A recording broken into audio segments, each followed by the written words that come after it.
suis Stéphanie Fauré, j'ai 47 ans. J'ai une paralysie cérébrale qui est un handicap dû à une lésion cérébrale acquise pendant la naissance, au moment de la naissance. Et j'interviens à la faculté de médecine dans le cadre de différentes activités qui me sont proposées par le CI3P. Premièrement dans le cadre d'un DU qui s'appelle Art du soin en partenariat avec le patient. J'interviens aussi dans des écosses.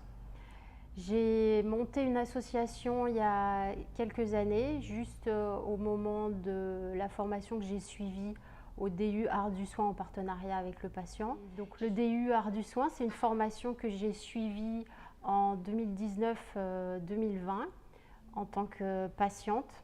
Et je recherchais en fait une formation qui puisse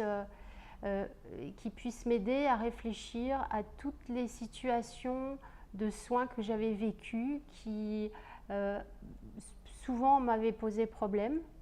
Et je cherchais vraiment un espace de réflexion et qui m'a été donné dans le cadre de ce DU qui est un DU général et qui traite de différentes situations, différentes questions comme l'éthique.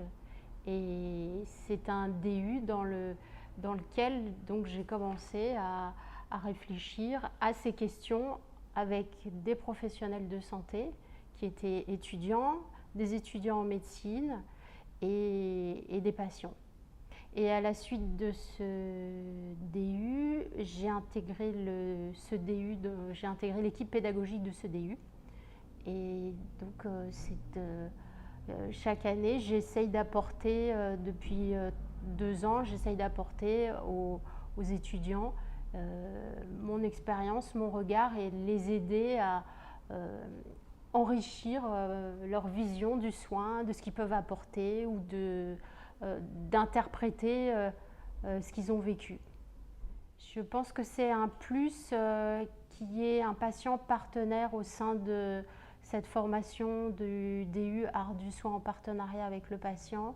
Ça permet d'avoir une analyse du point de vue de l'expérience d'un patient, mais d'un patient qui a une capacité réflexive et qui sait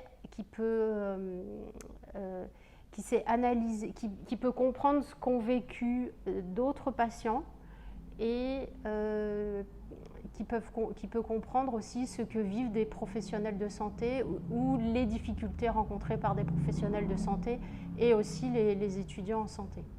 Je pense que c'est perçu pour les étudiants de ce DU qui sont professionnels de santé, étudiants en santé, comme quelque chose déjà de rare, de nouveau, de particulier.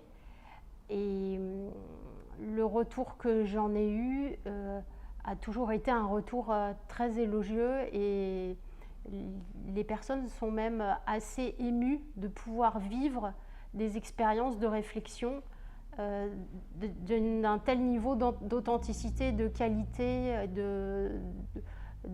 par rapport à l'exigence qu'on a de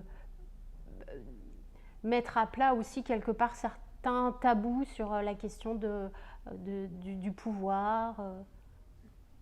Voilà. Je pense que c'est une innovation d'avoir créé ce DU, Art du soin en partenariat avec le patient, parce que c'est une occasion pour chacun qui s'intéresse à cette question d'aborder de façon assez courte, puisque la version en ligne, elle dure 40 heures et la version en présentiel, c'est environ 85 heures. Donc de façon assez courte, elle permet d'initier une réflexion pour des personnes qui veulent s'engager et aller plus loin dans la réflexion de l'art du soin et qu'est-ce que le soin.